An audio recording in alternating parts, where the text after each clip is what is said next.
There we go, so there's Fred. So I still couldn't think all week. I can think slightly better though, because the manuals that govern the human brain that are quite useful that I used to get out of Birmingham were held back by a member of my family. So we've got new ones and actually managed to sit down and read them again. Plus we've got it coming through the ears now, so her ability to control my brain is probably actually over.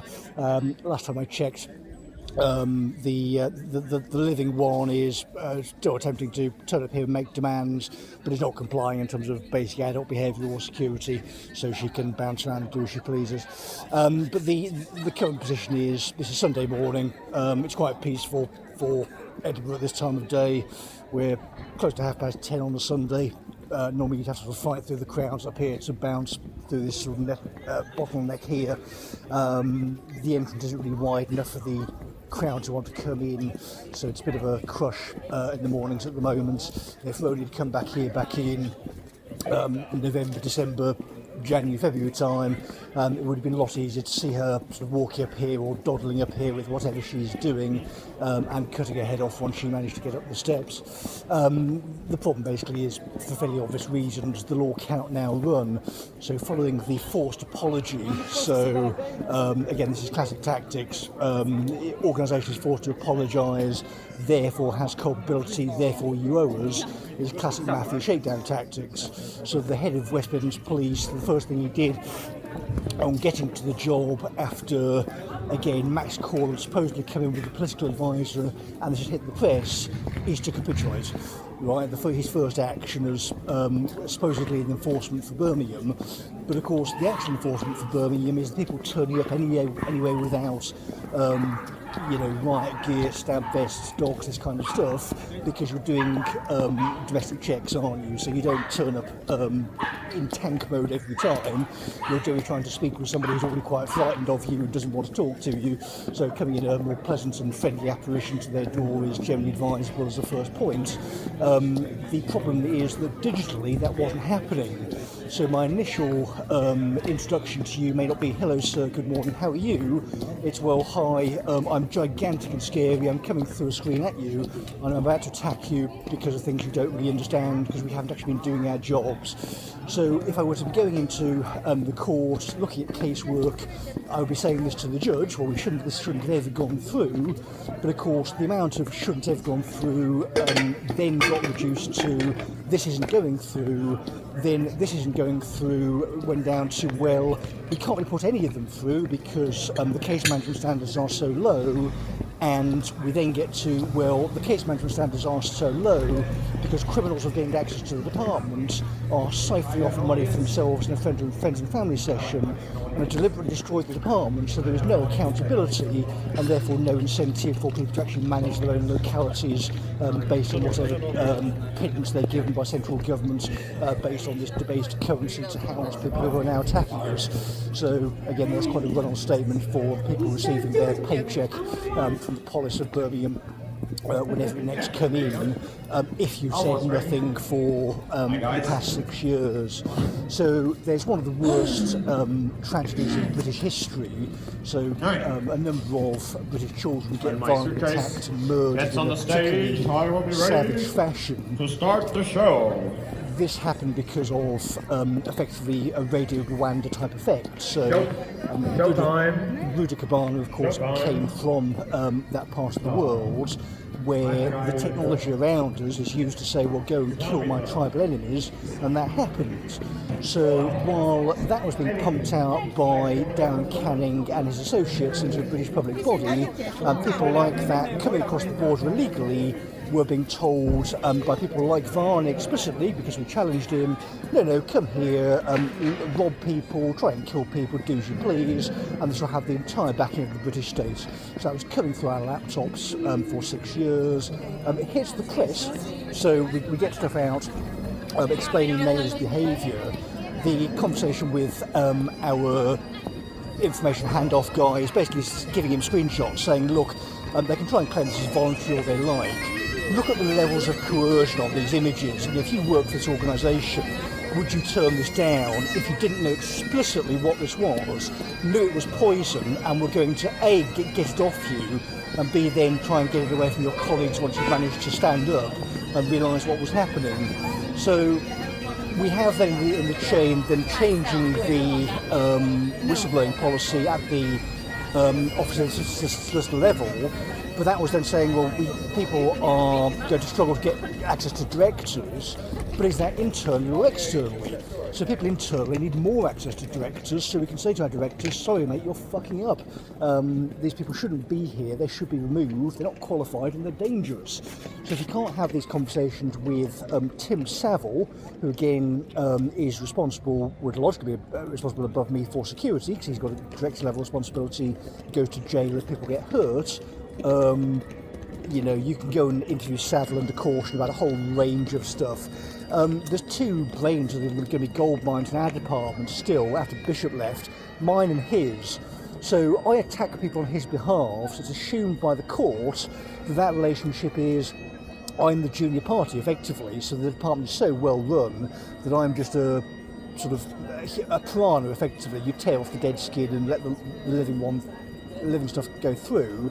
But it's just that in terms of the department, because this crook is running it, we cannot do that. So you would say to the court, well, if this has gone through logically, that was an error on our part, 400 quid a pop, because it's not just the individual case, everything surrounding it, so the proximal issues. If the proximal issues are now city-wide, then you cannot do that. You cannot get bung stuff through when an unexploded bomb by Aston hasn't gone off. We're going to evacuate people from our properties. You can't really go and charge them money, can you, or take them to court because they haven't paid. The sensible things have to be accommodated in terms of the city liability. But there is no law firm at the moment who can do it, because the only law firm that exists who had any credibility have had their chieftain drop dead, and their remaining lawyers are either incredibly busy dealing with cannabis claims, or they're just behaving badly and refusing to respond to the bloke outside St Giles. So on Monday, if these arseholes can get off their work, get off their backside, do their work, either get referrals sent off by GT Stewart into Scotland so we can get some kind of assistance, alternatively they can get somebody outside GT Stewart who can actually pick up a phone and do some work.